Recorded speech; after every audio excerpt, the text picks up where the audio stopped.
नमस्कार बंधुरा जन्माष्टमी शुभेच्छा जानाई सकलके। जय श्री राधा वल्लभ, जय श्री कृष्ण।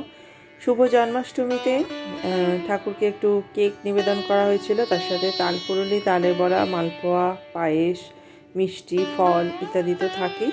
तो ताल सम्पर्के एकटू कथा बोले नेब। ताल हलो एशिया बा आफ्रिकार मध्य ग्रीष्मकालीन जे जायगा सेखानेई किन्तु एई फलटा हय। এটাকে এই ফলকে আমরা তাল পাম বা পালমাইরা পাম হিসেবেও জেনে থাকি। এই রকম ট্রায়াঙ্গেল আকারে গ্রেটারে বা এই গ্রেটার ঘরোয়া যেটা আমাদের থাকে তার মধ্যে কিন্তু বা ঝুড়িতে তালের পাল বার করে নেওয়া যায়। তো আপনারা কিন্তু খুব সহজেই তালের পাল বার করে নিতে পারেন। অনেকেই ভাবে এটা কঠিন কাজ, কিন্তু একেবারেই কঠিন না। আর ডাবের যেমন মোচা থাকে, মুচিটা থাকে, সেরকম মানে গ্রিন কোকোনাটে এরকম তালেরও থাকে। তালের মুচিটা ফেলে দিয়ে স্কিনটা আস্তে করে হাতে করে টানলেই কিন্তু খুলে যায়।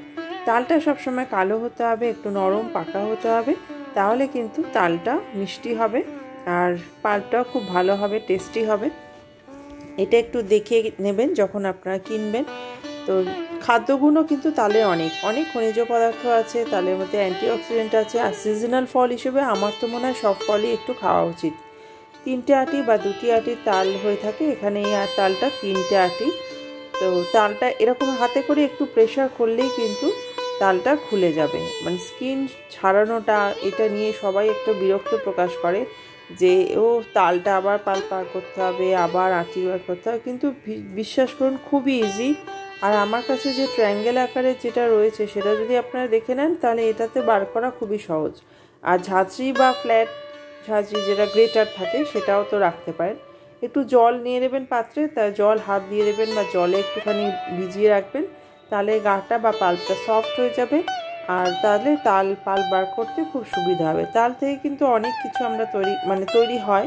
এমনি ঠাকুমা জেঠিমারা তো তৈরি করতেনই। এখনকার দিনে এত কিছু না হলেও মার্কেটে আপনি তাল পাটালি পাবেন, তালের মিষ্টি পাবেন, তালের গুড় পাবেন। এছাড়াও তো এখন রেডিমেড তালের পাল আসছে, তো সেটাই দেখাবো। আপনি যদি একবার একটু কষ্ট করে তালের পালটা বার করে নেন আর সেটাকে আপনি একটু পাক করে রাখলে কিন্তু আপনি 3 মান্থস 4 মান্থস আপনি রাখতে পারেন। এখন তো ফ্রিজার আছে, আমাদের ফ্রিজারে রাখতে পারেন এয়ারটাইট কন্টেনারে, অথবা ফ্রিজে তো থাকবেই, 1 মাস তো মিনিমাম থাকে। এরকম একটা সুন্দর ট্রায়াঙ্গেল গ্রেটারে তালের পালটা কিন্তু খুব কম সময়ে বার করে নেওয়া যায়। এটা আপনারা ব্যবহার করতেই পারেন, কিন্তু আমি যেহেতু তালে কেকও বানাই, তালে কাপ কেকও বানাই, অথবা তার অর্ডারও নিয়ে থাকি। আর এছাড়া তো তালে ফুরুলি, বড়া ইত্যাদি যাই বানাই না কেন আঁশটা মুখে পড়লে একটু খারাপ লাগবে, সেই জন্য আমি আরেকবার কিন্তু স্ট্রেন করে নিই। এটা আমার নিজের কাজে সুবিধার জন্য। আপনারা এভাবেও বার করতে পারেন, নাহলে একবারে ঝাঁঝরিতে করলে আর দ্বিতীয়বার কিন্তু তালের আঁশ বার করতে হবে না। এবার একটা ফ্রাইং প্যানে বা কড়ার মধ্যে নিয়ে নেবেন, লো ফ্লেমে রাখবেন আর একটু নুন মিশিয়ে তালটাকে পাক করে নেবেন। এইভাবে একটু পাক করে নিলে কিন্তু তাল আপনি অনেক দিন এইভাবে কিন্তু পাক করে রাখতে পারেন।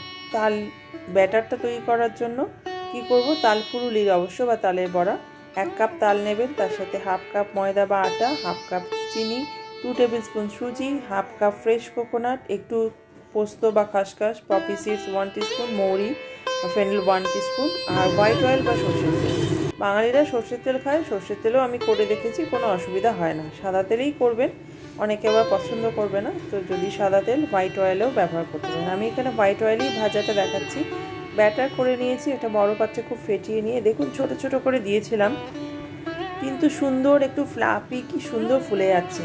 এই অল্প কটা করেই আমি ভাজি, তাতে কম তেলে একটু হেলদি, কিন্তু ওই ভাজতে ভাজতেই কিন্তু আমার জায়গাটা খালি হয়ে যায়। এইটা কিন্তু তাল ফুরুলি, তালের বড়া খুব সমস্যা, পছন্দ করে না, কিন্তু ভাজলে শেষও হয়ে যায়। তো যাই হোক, জয় শ্রীকৃষ্ণ। অপর্ণা ফুড স্টেশনকে ভালো লাগলে অবশ্যই একটা লাইক করবেন, কমেন্ট সেকশনে জানাবেন আর শেয়ার করবেন। Thank you.